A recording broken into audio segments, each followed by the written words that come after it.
Chirp number 7. Early look at the 2025 UFAs on the Bruins. Resign or let go. Here we go. Number 1, Brad Marchand. Do you resign? And what does that look like, you think? I think you resign, and I think it's probably going to be a similar situation to what Sidney Crosby did in Pittsburgh, where he takes less to stay here. Crosby took 8.7, which is his jersey number. You going 6.3? I'm going 6.3. I'm going 6.3, and Marchand signs for let's call it 2 more. I'll say two at 6.3, and he's looking to keep his costs down so they can get some more talent in and around him. Right. Trent Frederic. I think they re-signed Freddie, and I think you're right. I think it's probably, I won't say a bridge deal, but I'll say a 3 or 4 year deal in the, we'll call it 4-ish range for Freddie. Would you give Freddie 3 or 4 years? If he has another, 15 to 20 goal season, I would.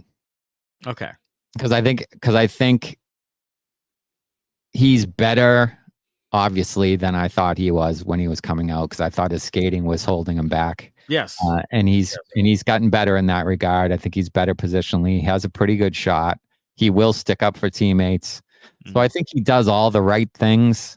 If he can score goals and win faceoffs from the third line center position, if he can do that, and he's still relatively young, I would do a 4-year deal for 4 and change, because the cap's going to go up. So I wouldn't hate that. Okay. Morgan Geekie is a arbitration eligible RFA. Arbitration eligible RFA. I think I'm with you, and I think they have other options there. So I'm probably letting him walk. The arbitration might change it a little bit for me. I mean, I don't know. I mean, if he doesn't have a great year, maybe he doesn't get a great arbitration deal, and maybe they give him another year. Yeah, I mean, that's possible, but I don't know if I would want to take him to arbitration anyway. I just think you have pieces there that can be Morgan Geekie.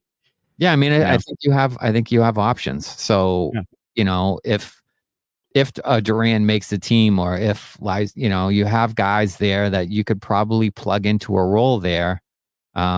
And I think you have guys now on this team who can fill the physical, mold maybe a little bit better than Geekie can. I mean, he's a big-ish guy, but he's not an asshole. He's more of a nice big guy. Yeah. He'll still hit and whatnot, but the Joneses and the Kastelics of the world are assholes. I'm sorry, John, but that's what you want out of a guy who's going to play, bottom 6 minutes, is to be a real prick to play against. Mm-hmm. And chip in offensively. So if those guys can do that, then I think Geekie's expendable.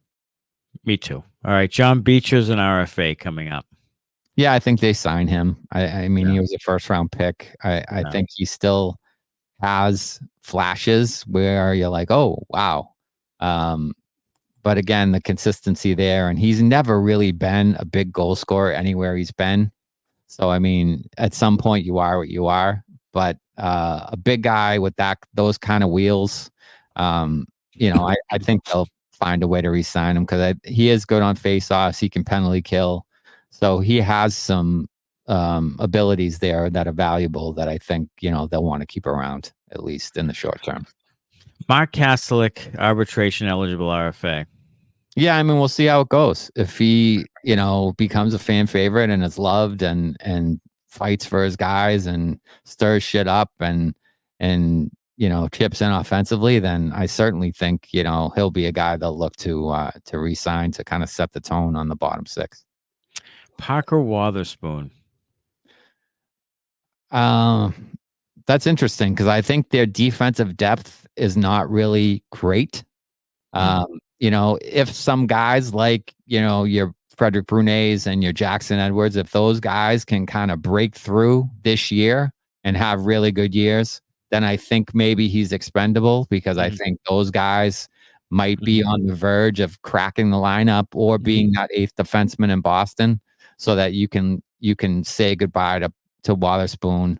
I mean, if he'd sign another similar deal where he's, 850, 900,000, and you can keep him around and as a depth piece, I wouldn't hate that. I wouldn't give him over $1 million though. I think he's more kind of a veteran minimum, even though he hasn't spent a lot of time in the league, but like a low salaried guy that you can keep for insurance purposes, and he'll be steady back there. He won't, do many make many big mistakes, and like the other night, he stuck up for himself after getting whacked a few times by Brendan Othman from the Rangers.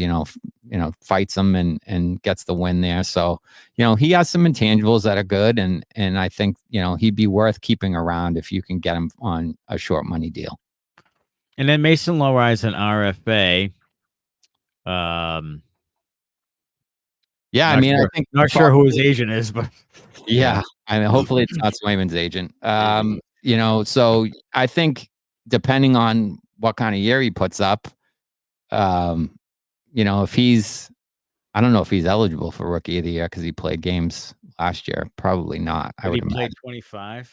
I don't know if he did. He probably played enough games to not be eligible, but if he puts up Rookie of the Year type numbers, then I think you're trying to sign him to a long-term deal. If he has a good year and makes some growth and is a little bit better, and the potential's still there, but he hasn't really fulfilled it, then I think maybe you're looking at more of a bridge deal. And producer Connor says Bartlett brothers are his agent, and he played 41 games last year. So about half the season, and did pretty well for himself. So I could see them, either a bridge deal, or if he has a really good year, the Bruins management trying to lock him up long term for a big money contract. Yeah, we'll see how that plays out, and how Lindholm, Lohrei, Carlo, McAvoy, and Zadorov, if they're all still. If the Bruins can afford to keep all these guys, that's the other thing. Yeah, I mean, I think of those guys, and we talked about it a little bit when they were, talking about, possibly getting, what the hell's his name from Ottawa, Chychrun.